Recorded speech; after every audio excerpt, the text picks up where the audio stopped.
Kick-ass facts! Christmas traditions from around the world. Pew pew pew pew! Yes, I know not everyone celebrates Christmas, but this godless heathen does, so that's why we're focusing on Christmas. Iceland celebrates 13 days of Christmas. Each night before Christmas, Icelandic children are visited by the 13 Yule lads, mischievous pranksters who steal from or harass the population, and all have descriptive names that convey their favorite way of harassing. Oh, that's going to give someone a seizure. After placing their shoes by the window, the children go to bed. In the morning, their shoes will be full of candy if they're good or rotten potatoes if they're bad. Iceland also has the Yule cat. This huge and vicious cat is said to lurk around the snowy countryside and eat anyone who hasn't received any new clothes to wear before Christmas Eve. Jólabókaflóð. Jólabókaflóð. Sorry, Iceland. Meaning Christmas book flood is a Christmas Eve tradition in Iceland. Each year on Christmas Eve, Icelandic families exchange brand new books with one another and spend the rest of the evening reading. That sounds delightful. This tradition came from World War II, when paper was one of the only things not in short supply, and thus made books a viable gift option.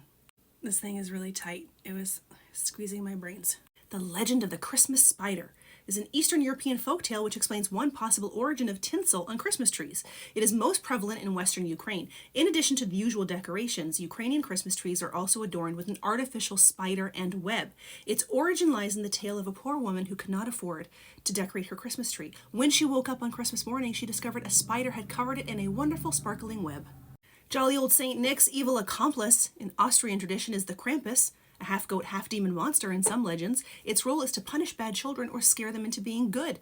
Assisting St. Nicholas, the pair visit children, with St. Nick rewarding well-behaved kids with gifts such as oranges, dried fruit, walnuts, and chocolate, while Krampus whips the badly behaved one with birch rods and puts them in a sack to be taken to hell.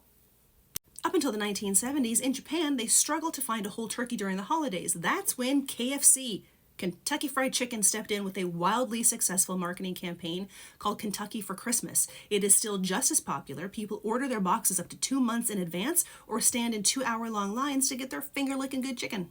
For the locals of Caracas, Venezuela, it is common for everyone visiting church early morning on Christmas Eve to wear rollerblades. Skating to Mass is so popular that the government ensures that there are no vehicles on the road that day. On Christmas, single Czech women perform a ritual to determine how successful their love life will be over the coming year. They stand outside with their backs at the front door and throw a shoe over their shoulder. If the shoe lands with the toe pointing towards the door, she'll be married in the next year. Norwegians have a pagan belief that evil and naughty witches come out on Christmas Eve and ride on brooms. So they hide all their brooms in the household in the safest possible place to keep the wizards from flying about. The pickle in the Christmas tree has a few origin stories. One says the tradition originated from the American Civil War, when Private John C. Lower was captured and taken prisoner.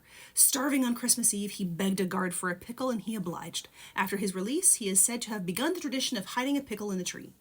Others believe it started in Germany back in the 16th century. A decoration in the shape of a pickle is hidden on the Christmas tree. On Christmas morning, the child who finds the pickle would either receive an additional present or be the first one to open their gifts. For adults, being the first one to spot the pickle is thought to be good luck. One legend says that the Christmas pickle originated in Spain when 2 young boys were held as prisoners inside a pickle barrel. An actual barrel, not the restaurant.